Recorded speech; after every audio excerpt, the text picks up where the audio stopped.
Hello all, and welcome to our webinar today. I'm really excited to be here. We have a wonderful group, and this is to really honor and celebrate women's history. The conversation today is around navigating the path forward. We are recording this, and we're also going to be sharing it after as well. And so on behalf of Wharton Alumni Club of Southern California and the Alumni Network of Harvard Women, we're really pleased to be here today. I'd like to take a moment and introduce our panelists. First, I'm going to start with Candice Cho, who is Managing Director of Policy and Counsel at AAPI Equity Alliance. She brings over a decade of experience leading collaborative policy efforts at the federal and local levels. As Deputy Chief of Staff at the NYC Law Department, she served as the city's chief legal advisor on immigration and sanctuary city policies, protecting immigrant New Yorkers during the Trump administration. She received her BA from Harvard University, a Master of Public Policy from Georgetown University, and her JD from Columbia Law School. We have an incredibly educated group today, very impressive group of women. Welcome, Candice. Next, I'd like to introduce Sarah Hassaine. Sarah is the Global Director of Diversity at ResMed, a global med tech company based in San Diego. She has designed and has been executing a global strategy impacting all verticals of the business. She is a community leader and sits on 3 boards. She was one of the founders of the San Diego Tech Women's Summit. She has an MBA from the Wharton School. Welcome. And Dr. Lisa Rottenstein is a primary care physician, healthcare leader, and researcher whose work focuses on care delivery, innovation, physician well-being, and gender issues in medicine.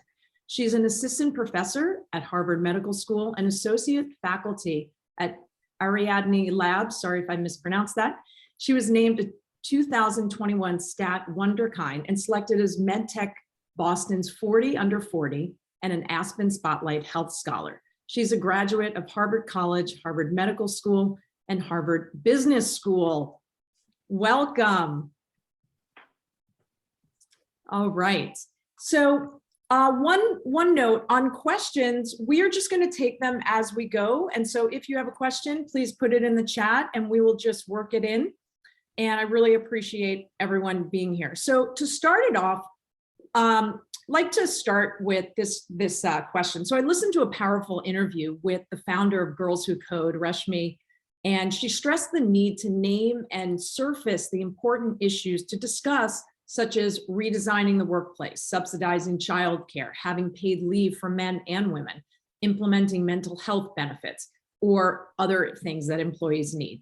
To start things off, what I'd like to do is to have each of you name some of the most important issues you're working on and feel we are facing right now. So let me start. Sarah, can I start with you? Yeah, absolutely. Thank you. And thank you everyone for being here. I know you're all so busy, and so it means a lot that you care about this topic. And it's so important to lean into conversations like these. So you're gonna have to forgive me. So you wanted to know issues that we're working on, and what was the second part of the question? Oh, you're muted. The first thing, the point that the Girls Who Code was making is we need to bring these issues. We need to really name it, right? Put it out there. This is an issue. Here's what we're working on. And so obviously there are so many issues, but if you can highlight some of really what you think are the critical areas, maybe even from from a diversity work perspective, or whatever you're working on. Yeah, thanks. Wow, it's a heavy question because there's so much when you have to take a step back and think. Just since the last 2 years of the pandemic, we've lost over 2 million women in the workplace, and it continues to go up. And especially if the women in the workplace are parents, and companies are not providing support with childcare, those numbers are even higher. So some of the things that companies can do now is think about, how are we supporting our parents? How are we supporting women with any sort of childcare support, whether it's on-site or assistance, like financial assistance?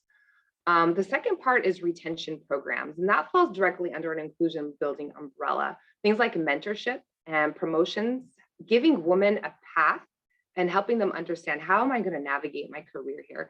Because there's less incentive to stay if you feel like there's no direction. If I haven't been promoted in 3 years, people around me are leaving. We all know that we're going through the great resignation. What's going to motivate your woman to stay? And so I really want to ask all of you to think about, what are your companies doing around retention? And so the biggest thing I can say is mentorship and succession planning, and making sure that they know how to have those conversations with their leadership around what does my path look like? What is my path to promotion? And a lot of times I'm seeing that people don't have those tools at hand. Companies don't have those tools at hand, whether it's a script, whether it's a toolkit, something to help people know that I need to have this conversation and it's okay to have the conversation. And that's the bigger thing that speaks to corporate culture is that permission, feeling that permission to even have those conversations with your leaders around, where am I going? And do you even want me to grow here? Because when we look around, we all know that it's 8 out of 10. If you have a pool of 10, 8 of the men get promoted and the women don't. So what's my incentive? And so they really have to feel that they've valued, that they care, and that there is a path forward. That's great. And just one point to clarify, who should be having these conversations? Is that the manager? Is that your direct manager that would be having those conversations? And I know we could talk on this. I'm so glad you asked that. It's a two-way responsibility. Yeah. I've worked with so many women that will say, well, my manager never brought it up, or my manager never said anything. But we all own our career. We have to be responsible. And so you also have to act as your own champion and your own self-advocate. And so these are skills that need to be honed and developed. And it is daunting. It's very daunting. It takes a lot of courage, but there is equal weight on the employee and the manager to have those conversations. And if your manager is not bringing that up to you, you have to bring it up to them and hold them accountable as well. But ultimately, you own your growth. Yeah, that's great. And then the question becomes really how someone does that, which is a whole nother question. Right. And that's we need another hour. So we're going to be here all day if everyone can just, sit down. So I'm going to go over to Candice and then Lisa. Thank you, Sarah. First, I just want to thank Alyssa, Tanya, Sarah, Lisa, and all of you watching for making space for this conversation and being a part of it. I'm so pleased to be in the company of women, which unfortunately throughout my career has not always been the case. So one issue that I'd like to highlight is the way that women and people who identify as women have to navigate public spaces. And I'll give you an example of this. I'm calling in from LA. I was recently at the Hollywood Bowl, and after that, I needed to catch a bus in order to make it home. It was a Tuesday night at 11 p.m. I was standing on Hollywood Boulevard, and then a man started screaming "Konnichiwa" in Tokyo at me. And then I saw that it would take me 20 minutes before the bus would arrive. So I decided to ditch that plan and take a lift home instead. I know I'm not the only one out there, that every woman has had to think about how she navigates public spaces, that every woman has had to make choices about what time of day she feels comfortable being outside, what path to take, whether to hold your keys in your hand, whether to take self-defense classes, whether to pretend to be on the phone or not when you're on public transit so that no one will bother you. Unfortunately, the truth of the matter is that public spaces are not truly public, that they don't belong to everyone equally, and that not everyone enjoys the same feelings of safety and freedom of movement and respect, especially not women, and especially not women whose identities intersect, for example, as women of color, women with disabilities, or transgendered women. So I am the Managing Director of Policy and Counsel at AAPI Equity Alliance. We are an LA-based nonprofit, as well as one of the co-founding partners of the Stop AAPI Hate Coalition. And unfortunately, we've seen a huge surge in anti-AAPI violence in this country since the start of the pandemic, including the murders of Asian American women, which have been in the news. We recognize that even though these murders are incredibly tragic, that there's also, when we take a step back, that racism against our communities is much more complex. That in fact, it includes also the day-to-day harassment that women, that Asian women, that other communities have to face when they're navigating public spaces. So that's why we've introduced a series of bills in the California State Legislature that try to get at creating safer spaces so that women, so that LGBTQ folks, so that people with disabilities can all feel like they enjoy the same kinds of advantages, treatment, and opportunity when navigating public spaces like streets and sidewalks, parks, and public transit. Thank you. Thank you for that. And after Lisa goes, I'd love to circle back to you and understand a little bit more about, and we talk about this later, public policy, but just the process of introducing a bill so people understand a little bit more everything that goes into that. And thank you. Lisa. Thank you for having me here today. And I've really enjoyed listening to both of you, Sarah and Candice. And it's exciting because I think we each bring a slightly different lens to this work with a same common goal. So I focus a lot of my work and my research and advocacy on healthcare. And one of the areas that I focus most closely on is burnout among female physicians and how that then translates into different rates of female physicians leaving the workforce, cutting back on the number of patients they're seeing, on their clinical time, and the downstream implications that has for our patients and the health of our nation. And one of the, as we hone in on the contributors, I spend a lot of time thinking about workflows and experiences of women in medicine and quantifying the extent to which a 10-point gap in burnout is caused by women physicians feeling less appreciated, feeling like they have fewer opportunities for advancement, like they're less respected, and then being able to pull some objective data in addition to subjective data. So we know that female physicians are spending more time on the electronic health record charting.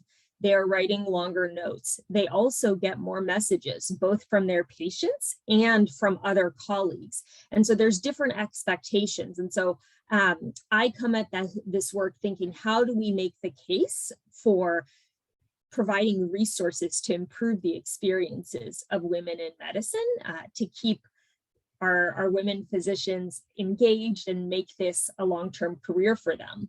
And that involves concrete resources, that involves in-clinic support, that involves technology, that involves teams. And then also that involves something that I'm sure we'll talk about is continuing to get women physicians into positions of power so that they can advocate for the change that's needed in order to improve our outcomes. That's wonderful. Thank you. Candice, do you want to jump in now and maybe just share just kind of quickly the process? And I know it's not a quick process, but can you kind of give us a high level of introducing a bill and how you get support and everything that goes into that? Because I think we talk about it later, we can see private change or public policy change. Would you, can you give us just an overview of that? So the Schoolhouse rock song that we're all familiar with, How a Bill Becomes a Law, is basically a lie, or at least it's a very vast oversimplification. I think there are many paths that a bill can take to become a law, and that those paths may differ depending on whether you're working at the local, state, or federal level. I will say for us at Stop AAPI Hate, the path that we've chosen to take is to really listen to what our communities are telling us. So we've received over 11,000 reports from AAPIs across the country of what kind of racism that they've been facing, often intertwined with sexism or other forms of bias, structural bias. So it started for us in the state of California with rereading all of those reports, firsthand reports about what happened to them. From there, we started thinking, well, in what ways are our current institutions really failing the people reporting to us? Because the problems that they're facing are not just individual problems between individual people with individual causes. They reflect a lot of structural and systemic problems. And there's a role that we think institutions like the government and businesses can play to take the burden off of, for example, women, to have to figure out how to navigate a public space. So once we started looking at those stories and seeing the trends, we thought, well, some of the trends we're seeing, for example, is that so many of these reporters are women Women report to us at twice the rate of men. And so many of them are being verbally harassed in public spaces. But that's something that, as I mentioned before, we've never really, as a society, decided to own that as a problem. We've never decided to name that as a public policy problem. So that's why we thought it was important to introduce this package of bills and start to think through, how can we name this as a problem, street harassment, and what steps can we take to hold institutions responsible for doing more to end it? So that's a little bit about how we came up with the ideas. And then once we came up with the ideas and started drafting, we then had to identify the right partners, whether they're elected officials or other organizations, to try to move these bills forward. And they're all going to be heard in the next month or so.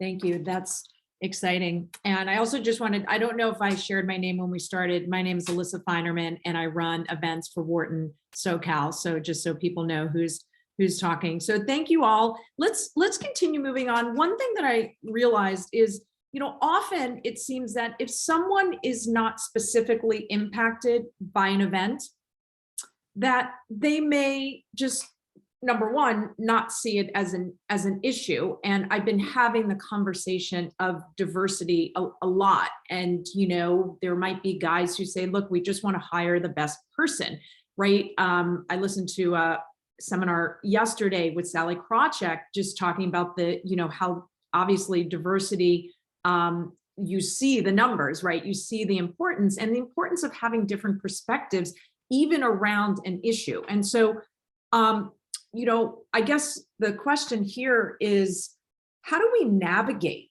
how do we navigate workspaces and situation whose norms are gendered and usually male? How do we make someone more aware of an issue? Because I think sometimes there is clear racism, and sometimes it's just someone has not expanded. They don't see that perspective. I had an issue with myself the other day, and it's just something I didn't see. So Sarah, do you maybe want to jump into that one? Or Lisa, do you want to start with that? Sarah, do you want to jump in? Yeah. Okay. Yeah. The first word that comes to mind as a D&I practitioner is patience. I've been working with hiring managers and recruiters for the last 6-7 years, and there's always this concern that we are going to compromise on talent, or I always get that, well, we just want the best person.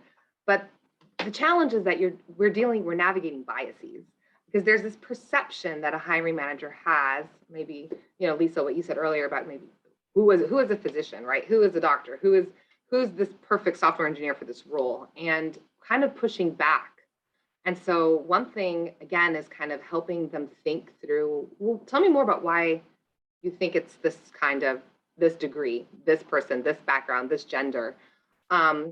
Really training your recruiters around how to source and diversifying the pipeline is number one. And I can tell you, when we talk about building diversity, and you're seeing this discourse now everywhere, right? Companies are focusing on diversity and inclusion. But when we think about what diversity means, it really means expanding your pipeline, knowing that you need to partner with different universities, different communities, different databases, and make sure that you're bringing to your teams a diverse set of resumes so that everyone's having an equal chance to even be reviewed. Then we can start talking about being screened, being interviewed, hopefully getting to the offer stage. But really, diversity starts at the candidate review portion. The challenges also when you're having these conversations with hiring managers is come with data. There is concrete data now that diverse teams, and when I use the word diverse, I'm talking age, I'm talking neurodiversity, I'm talking life experiences, talking ethnic background, race, everything. And most people tend to default to skin color, but we really have to expand and think big that it's beyond that. It's the fact that someone's from Boston and someone's from San Diego. That is a form of diversity in and of itself. And so really trying to think through what diversity means and how you're going to leverage those different perspectives and different experiences to drive your innovation, to drive your thought process and your decision making on your teams. And then come with the data, how that directly impacts your bottom line, how that affects your profit margins, how that affects your morale and productivity. All that data is there. Just Control Tab, Google, all of that is there, and that companies will directly see a correlation with retention, with employee engagement, with profit and productivity. And so all of that is correlated. So I personally, when I go in to talk to managers, I come with a slide deck. Here's all the data. Here's what you need to do. And here are the ideas. Here are the recommendations on how we're going to expand your sourcing. And also meet your candidates with diverse slates.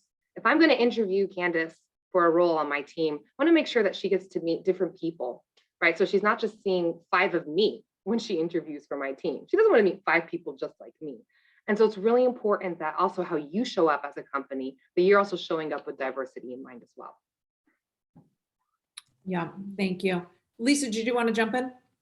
I'll underscore your point about data, because there is so much data out there, and oftentimes, for better or for worse, data helps us speak truths that many of us already know instinctively. But so I was part of a study showing significant gender gaps in salaries for female chairs of departments. And so these are people who have reached the pinnacle of their careers in medicine, and there are still significant salary gaps. So you come to the decision makers with that data. There What is percentage? Can you expand on that? What is that? What does that look like? What's the percentage difference? Yep. Yeah, I would be happy to. Across all individuals, this was a study across the United States, there was about a $67,000 gap in salary for department chairs. And that persisted, that significant difference persisted even, so you might ask yourself, oh, somebody has more years of experience. Oh, somebody has more grant funding, more publications, et cetera. Even when adjusting for all of those variables, the significant salary gap persisted. So that is one example of that data. There is data about differential experiences. Somebody might question, is it true that our environment is not optimal for this type of person or this type of person? And I know I have worked with data from my own institution, so showing different experiences within the workplace. And then finally, somebody, Sarah was alluding to this, do diverse teams actually deliver better outcomes? In medicine, there is concrete data showing that female hospitalists have lower mortality when caring for Medicare patients. There is concrete data showing better surgical outcomes, so fewer complications when female surgeons are caring for female patients as compared to male surgeons, and coming equipped with the data is really key to that. The other piece that I would emphasize, as you mentioned the work environment, and I think there has been a lot of discourse over time that comes from a good place about how women should show up to work and how they should present themselves. And I think we now have an opportunity to move past that and to think about how we change the workplace for the people we want to thrive in it, rather than them changing themselves for the workplace. Yeah, thank you so much. And Candice, Lisa, there was a question also in the chat. I'm going to circle over to Candice, and then if you want to add anything on that, please do. Candice, I mean, I'm just going to ask a really basic, simple question. If someone is not, Asian, why is it essential that they still should absolutely be on board with and support Stop Asian Hate? How does this still impact them? Can you talk about how this all intersects every single part of our life? It's not just one thing. All of this stuff is woven together. Can you expand on that? Sure.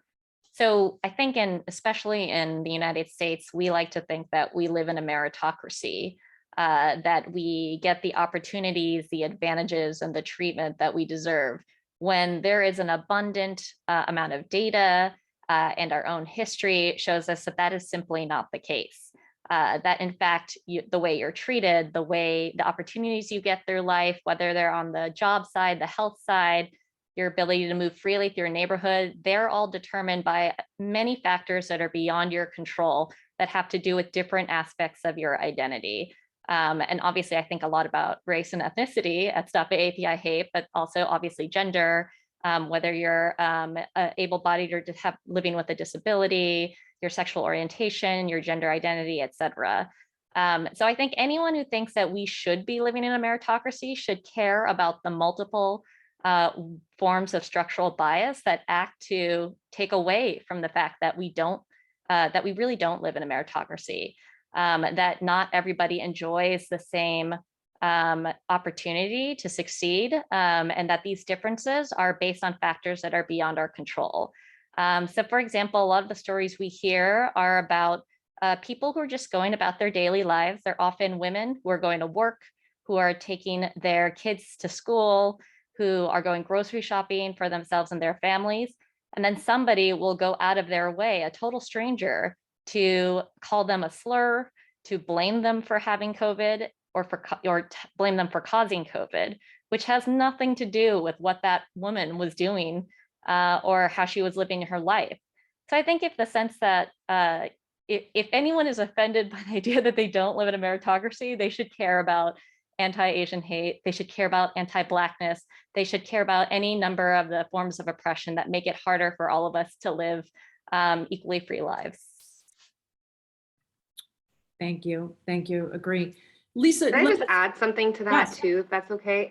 Just to, I echo everything Candice said, but also there's this element of empathy, and we can't deny what communities go through. I've personally sat with a lot of people who do deny what communities go through, and it's sad because, a lot of us navigate the world with our own lens, and so there's this opportunity to expand people's lens and have them understand what different communities are navigating in their realities. Just hearing Candice, we have to validate those stories, but I think people don't get a lot of exposure, and they don't have the opportunity to build their own empathy and hear stories. And so that's why it's really important that initiatives like Stop API Hate exist and others out there exist, because we do need to raise awareness, because there's still a lack of awareness and a lack of understanding. Yeah, and it's important because, just really quick, we are operating in a very multicultural, very diverse world, and a lot of the places that we all work are diverse. And so it's really important that you try to come at meeting your peers with that level of empathy and understanding. Yeah, I think that's really important. And it's kind of a really simple thing to go from a single lens to really a multi-lens focus to understand and have different perspectives. But I'm also interested, it's not that easy to do it. It's an easy thing, but not so simple. So maybe we also touch on kind of how do you do that, right? As well, because it's not so easy. Lisa, did you want to jump in and just say a few words on the question? I'm happy to answer the question in the chat, and I think I imagined Candice and Sarah will have thoughts on it too, because it applies to their realms. In general, let me ask the question: how do male Sure. physicians respond to discussion of and attempts to remedy these issues? Some of the issues you were talking about. So go ahead. In general, I would say that male physicians respond fine. I will not say that. So they often don't argue against the fact that there's a problem. Sometimes they will. They may have a little bit of a harder time understanding some of the more subtle forms of harassment that we face on the job, which I can start naming, but let's move the conversation past that. So sometimes that's a little harder for them to understand. People don't usually per se disagree out loud, but I think what is harder is taking action, and what is the action that has to be taken. So certainly there are individual actions. There are stopping aggressions and microaggressions when you see them, and there are people who spend a lot of time on this topic and creating toolkits essentially for bystanders to stop aggressions and microaggressions. But I think the bigger issues are systemic. So for example, one of my colleagues did this really fascinating study that showed that female PCPs spend 20 hours more with their patients over the course of a year. So probably their patients love them. And because of that, or related to that, they're conducting 11% fewer visits and bringing in 11% less revenue. And overall, that contributes to their lower salaries. And so I think we are at the frontier. There's still certainly work to do on the individual level, and issues of harassment and interpersonal issues. And we're on to the next frontier, where many of the solutions will have to be systemic, looking at the way we bring in revenue, looking at our work structures in order to move the careers of women in medicine and more broadly forward. Thank you. So I want Sarah just to go over to the hybrid work, and anyone's invited to comment, but Sarah, just because that's kind of what you're doing, talk to us a little bit. I mean, it certainly seems like we now have kind of settled into some combo of hybrid remote work. You see more and more companies and people posting on Facebook or LinkedIn that they can now work from anywhere.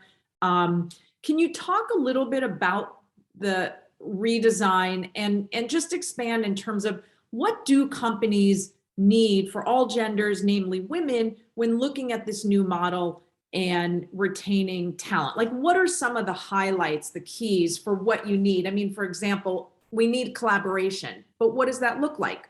We don't need to be in the office 5 days a week. What do you? Yeah, we need inclusive leadership. The concerns, you know, even 2 years later, we haven't really mastered inclusive leadership. So making sure if, you know, there are less women in the room or less women coming back, you want to make sure if you're a leader that you are asking if you're going to ask your team to come back, that you choose a day and time that works for everybody. And that's a form of inclusive leadership. Don't just assume that everyone's going to come back. Just don't assume that when you're at the office, everyone on your team will be at the office. So really coming at it with trying to understand what works for each employee, what's going on in their lives, how is that going to kind of affect potentially the hybrid work, the hybrid operations of the team. Because we're never going to go back to the way it was. You're not going to have everybody on your team there at the same day. And if you are, you really have to be mindful of people's hours. So coming at it with understanding, I'm going to go back to my favorite word, empathy, understanding that people, now the work-life balance is harder. Caregiving has become more front and center for a lot of our employees, whether their kids are at home or there are more family members in the household. And so you need to really be understanding of that. Companies also need to expand their benefits. So whether it's childcare, but it's also caregiving benefits, wellness benefits as well, in terms of what are you offering for counseling, mental health. I know a lot of companies have offered like more fitness, like we have portals now with fitness classes, nutrition tips, things that you can install on your laptop to make sure you take breaks. More companies are trying to do these things and create like fit challenges on teams to really help drive that, like walk and talk meetings. So leaders have to be more creative. It's a time that's demanding more from our leaders today. You have to be mindful who's not talking in Zoom, who's not showing up, when are they coming? Are people really engaged? We don't really know what's happening behind the scenes. And when you look at data points, how 1 in 3 are changing jobs, you don't really know how engaged your employees are. So as a leader, it takes more out of you to really connect with your employees to see that they are actually motivated, they feel good about what they're working, and that they're committed to the team. So it is requiring a lot more. And I think this hybrid model is going to take more out of our leaders going forward.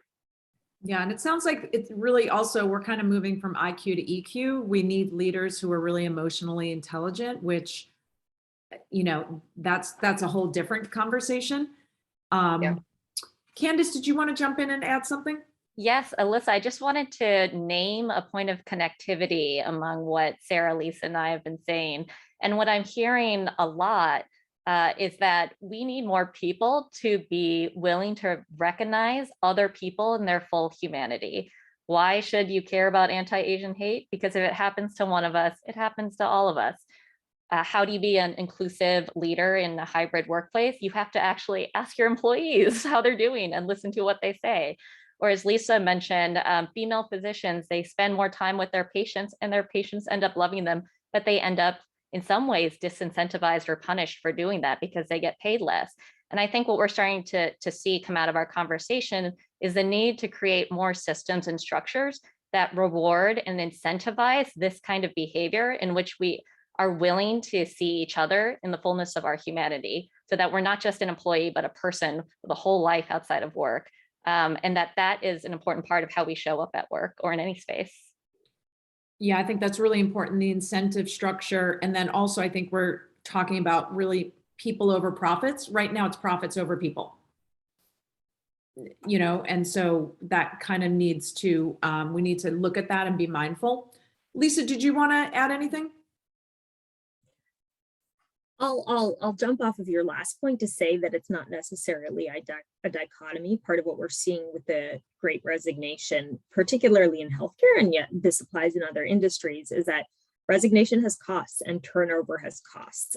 As we have fewer appointment slots, as we have less availability, as physicians cut back or they leave, that in turn does affect profits. And so I think it's a great point, and there doesn't necessarily have to be a dichotomy between the two. The people are the way we make profits. Good, thank you for the clarification.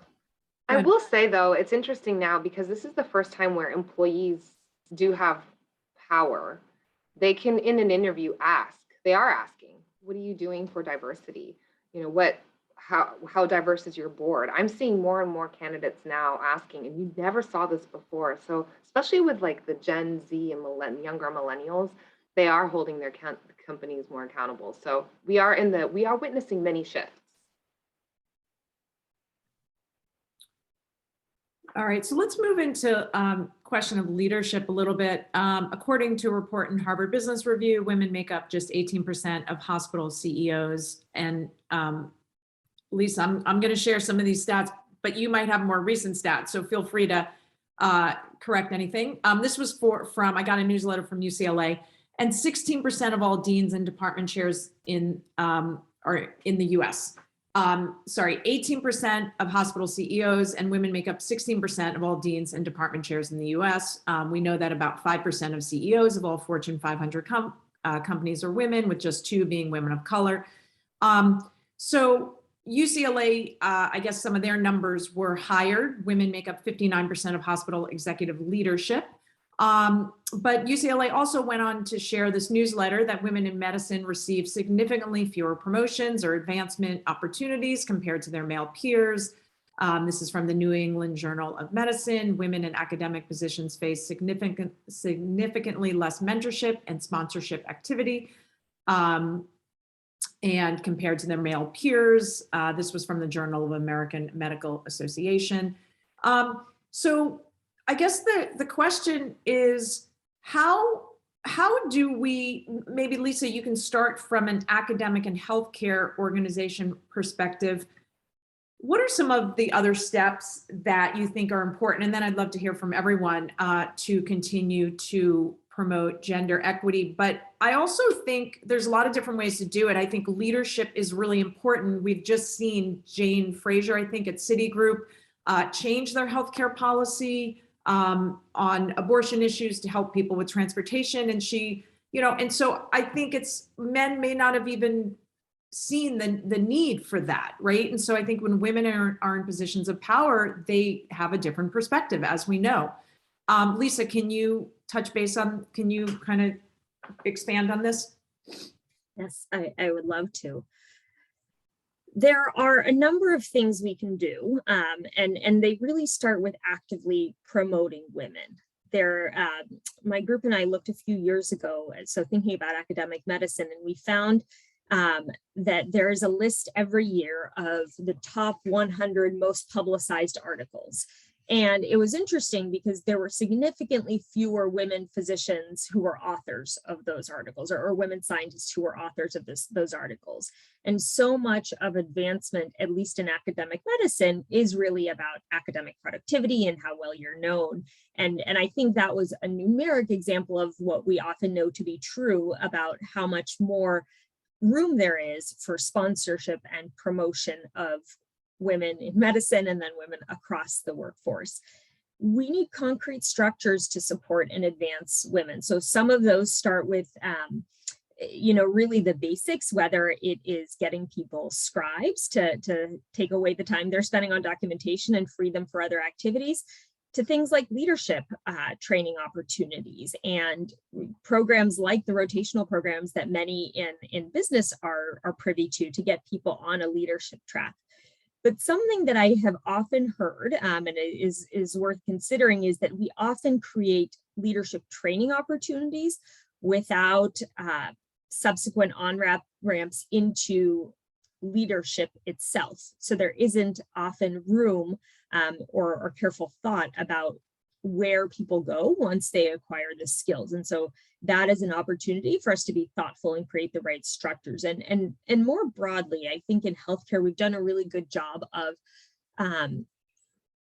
putting structure around the issues that we care about. We care about quality and we care about safety. And what that means is that we measure, we put into place processes, and then we measure the outcomes again. And I think there's an opportunity if diversity is, if we really believe in diversity, there is an opportunity to track structure and process and outcome metrics for that as well. It's the next frontier where we need to improve. Thank you. And then maybe Sarah, if you want to jump in and maybe just kind of also touch on the fact that the percent of American women working is the lowest it's been since 1988, with so many women considering career transition. What can companies do to retain and promote women, if you want to maybe take it from that perspective? Yeah, and I also want to quickly double click on something Lisa just said. Companies, the data, companies need to do a better job at tracking their women. So most companies have their demographics, right? You would probably check your demographics, but they're not tracking the promotion rates of women and the journey. So that's something that it's growing, but a lot of companies don't have that data yet. And so I'm curious to see in 5 years what we're going to have around that data. What can we do? Echoing a little bit what Lisa said about training is important. Retaining a woman is going to start A, with benefits, B, with feeling that they have a path. And that's so important, giving them opportunities for growth. What are ways to upskill the woman on your team? And also understand, what are their goals? Are they happy in this role? Is there maybe another role that they want, or do they want to be an individual contributor? Do they want to go down the management route? Or really get to understand not only what their strengths are, but what's the direction they see themselves going in, and having those constructive conversations and then setting them up. There are a lot of external programs. I've partnered with Women Unlimited. There is Lead Hership. There are all these initiatives now that partner with companies to help develop women. And it could be a 6-month program, 1-year program. And data has shown that women that participate in those usually see a promotion within a year or two. Their confidence goes up, they're contributing more. So it's really important that you give opportunity, and that means invest. As a company, you need to put your money where the mouth is and bring the resources to the table. Hire people if you're in-house, or bring people externally. Put them through coaching, put them in the right development opportunities so that they grow and they stay and that they're happy, and that they can also give back and mentor to help recruit the next generation.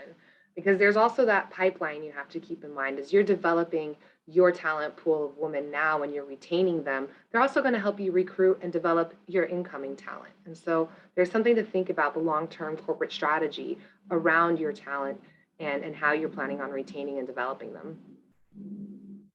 Agreed. Thank you. Candice, I don't know if you want to jump in. I also wanted to move over to talk a little bit about gender inequities and the impact. What are the impacts from your perspective? We could talk, I'd love to hear from each of you on that, kind of how that, what are the impacts to society of that? I'm so sorry, Alyssa, but my internet erased like the last 10 seconds of what you said. Do you mind restating? Yeah, no problem. If you want to comment on some of the leadership, feel free to. And I also wanted to kind of move into a new topic of gender inequities and the impact that we see to society and to women from your perspective. Mm-hmm. One thing I'll add to our last topic of conversation is to really emphasize the points that Sarah and Lisa made about who are the gatekeepers, who are in leadership, who get to make decisions about who else gets to be in leadership, as well as what are the criteria we use for gatekeeping, i.e., how do we decide who gets promoted? And I just want to echo what Sarah had said at the beginning of our conversation about how a lot of us bring to the table bias around how we think things should be. And it's important that we are willing to interrogate that bias, either by asking questions and being open to those questions as to why we think the things that we think are important are actually important, and or looking at the data. And in my experience, my career has been spent in policymaking. Those circles are overwhelmingly white and overwhelmingly male. And I can't tell you how many times I've been the only woman in the room, the only person of color in the room, or the only woman of color in the room. And the reason why I've been able to move up in my career is because the people who were gatekeeping were willing to challenge the things that they thought were important in a leader. So for example, I hate to interrupt. It's just not the way I was raised, and I see a lot of value in listening. But I've also been in many rooms, especially as a lawyer, where interrupting is seen as a virtue. And luckily, I've had people, managers in my life, who have seen my reluctance to interrupt as a virtue. And because they're willing to rethink some of the norms around what should get you ahead in the legal profession, that's how I've been able to be recognized and also promoted within my field. So I think it's important that we see both diverse and inclusive leadership, as well as a willingness to interrogate what we think merits a leader. Gender inequities, oh gosh, so much of our policy making is a reflection of who has power. And obviously, who has power is a reflection of the way that racism, sexism, ableism, so many different modes of oppression have calcified current power dynamics. So unless we choose to think intentionally about these modes of oppression, I think so much of policymaking ends up just reinforcing what already exists instead of trying to think through, well, what's the world that we want to live in? It's a really big question. I feel like a little at sea as to where to start there. Yeah, I mean, I think these are all really big questions, of course. I love all the input that you're putting in, but I think that point of gatekeepers is really important. Like Kara Swisher talks about that all the time. Mark at Facebook is making a lot of decisions about, what the metaverse is going to look like, right? I mean, that's a little bit scary, right? Who's deciding these things? So I think it's an issue. If we could also want to just touch on wellness and mental health issues. We've seen this come up. Simone Biles at the Olympics, Naomi Osaka at the BNP tournament, a fan yelled something and it was upsetting. And so, we speak to this a lot. We see this a lot, sorry. Sarah, I'm interested, or anyone, Lisa, can you speak to wellness and mental health and discuss, specific steps that need to happen in the workplace and really how best to support women, but all people really. Lisa, do you want to take that one? Yes, I'm happy to jump in, and my answer really starts with your last point, that it is about normalizing issues of well-being and mental health for everybody, because once that is the case, then it's no longer a women's issue. And I could say that about several of the other things we've talked about today: caregiving, leave policies, etc. But we know that a majority of Americans over time will have some depressive symptoms. They come and go. We know that this is, and I speak now from my place as a primary care physician, this is a thing that we often go through, and so we need to normalize it. That being said, I think our institutions increasingly have a role in providing the right support. So whether that's what they cover in their insurance policies, what they have on site, we have made an effort at my institution to have on-site mental health access, because people are busy and it's hard to go and navigate and find a therapist. And then finally, employers have a role in normalizing mental health being like other types of health. So taking mental health days, not always, being at the very, very top of your game on all days, and having that be the same thing as, I needed to go to the emergency department, right? I needed to take a day off because I had a cold. So making it part of the regular discourse. Yeah, and even Adam Grant talks about taking sad days and just normalizing this. Adam Grant from Wharton. One topic I wanted to move to, unless anyone wanted to jump in, I wanted to talk about supporting women. How do we do that? And then the best ways for change in our last few minutes.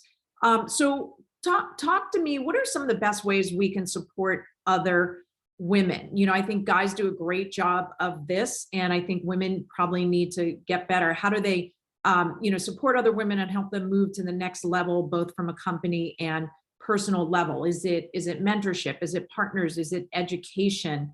Can you, Sarah, you also talked about tracking different data, which obviously is really important. Candice, do you want to jump in on this one, and then everyone's feel, you know, share as well? Sure. So I love mentoring. I often think about how all of life is relationships, and how I get my next opportunity, professionally speaking, has really rested on who I've known and somebody advocating for me or telling me about an opportunity at the right time in my life. So I think for me as a woman of color in the workplace, it's important that I kind of pass that on and that I mentor other women who are thinking about a career path that might look something like mine, and that I make myself available to them, not only to do a resume read or offer general life or career advice if they want it, but also to open up my professional network to them and be willing to make introductions, because just so much of life is relational. I do want to asterisk what I said by saying I'm really, as a policymaker, someone who thinks about systems and structures a lot. So even though I feel like I'm answering your question by putting the responsibility on an individual, I do think a lot of this comes back to what you, Alyssa, Sarah, Lisa have talked about creating the right structures and systems to support women, even as individual women who have power work to help share that power with other women who are coming up through the pipeline. Yeah, that's great. Sarah, do you want to jump in? You know, I echo everything my peers said. I agree with everything. I also want to highlight, this is actually something I wrote about. I wrote an article for International Women's Day, how women don't support women enough. And it's also because women tend to stick in their own communities because of our own biases. And so as we extend that olive branch and we extend our support of women, make sure that it's women of all abilities, women of different races, backgrounds, everything. And so just kind of hold yourself accountable to how you are showing up for women. And so that's the last thing I'm going to say, because I literally would echo everything Candice and Lisa said. And if your company has an affinity group, or they have a mentorship program, they have anything around allyship, engage or encourage your teammates to engage. And so allyship is not just saying you're an ally, it's actually being an ally. You shouldn't have to say you're an ally, it's actions. And so show up as an ally in your own community. Lisa, did you want to add? I don't have too much to add, only to underscore, I think Candice was talking about mentorship and people who have advocated for her over time. And it's a critically important point about and I'll just sort of underscore it, about the importance of sponsorship. There's lots of data showing that women are over-mentored and under-sponsored. And so it is both our responsibility, but then also an opportunity for us to share with men who may be in power that they have an opportunity to sponsor as well, to share information, to nominate, because that's what's ultimately going to move things forward. Right. And that's a really important point, that we need everyone involved in this, helping everyone move forward, and just sponsorship. So just to be clear, so that kind of puts it on other people to look for other people that you can connect with and sponsor. And really, to maybe sum it up, is a sponsorship perhaps is someone who will advocate for you when you're not in the room, right? Hey, what about this person? So say your name. Yeah, perfect. So I guess ending on a very big question, because that's what I love to do. I think sometimes you see someone getting involved and become a senator because they think they can make a change. Sometimes you'll hear people say, look, I can do more in the private sector, right? And so I would love to hear just your final thoughts on what is the best way for change, and what role does perhaps government, which we know needs to do more, and public policies play to promote gender equity, and really where is it better for private funding, or markets to play a role? And so I know it's a big question, but maybe just final thoughts on that. Lisa, do you want to start us off? I'm thinking through it, actually. Okay. Maybe I'll hot potato to somebody else for a second. Candice. Oh, Sarah, go ahead. I'll just say from the corporate lens, leadership. It really has to start at the top. Your leaders have to be bought in. They have to give their people leaders the resources, the talk track, the tech, the tools. I love, Candice, when you said the systems. There needs to be processes in place and tools in place that are tracking, that are, you're having those quarterly meetings, you're having those annually meetings, you're asking for those data points. You're looking at the retention numbers, you're looking at the promotion numbers, you're looking at the impact of mentorship. And so really put in place the systems that are going to help you track and tell your story and understand what are the programs you need to put into place. So I'm going to say that it's leadership, that they need to understand the value of it, they need to stand behind it, and give the tools and resources. That's wonderful. Candice, any final thoughts in that area? Sure. I've spent almost my entire career in government before moving over to the nonprofit side. And I would say the two places where I really see government playing a role in stepping up are number one, public goods, and number two, market failures. What I mean by public goods are how do we deal with street harassment in public spaces? That is something where the market is not necessarily going to be responsive to that. It hasn't been to date. And this is a place, because it's public, because it's shared, where I really see the responsibility on government to step up and to start to change the norms around what kind of behavior is acceptable there. Just the same way we change the norms around whether it's okay to smoke in public or whether you should wear a seatbelt in your car. The second area where I see government playing a bigger role are market failures. That, you know, the private sector is so much more nimble and will innovate much faster than government, but the incentives are not always aligned to create a world that is equitable by gender or any other aspect of a person's personality. And to me, the obvious example is, you know, the entire American economy was based on slavery from the founding through the Civil War, at least. So that was a place where there was no private sector incentive to create racial equity. And it took a war and then several constitutional amendments, and then many years down the line, other federal laws, and it's still a work in progress. So I think there are places where when the market incentives don't align to promote equity, that's where I think government has a role to step in and to promote the kind of multicultural democracy that we want to see. That's wonderful. And final thoughts, Lisa.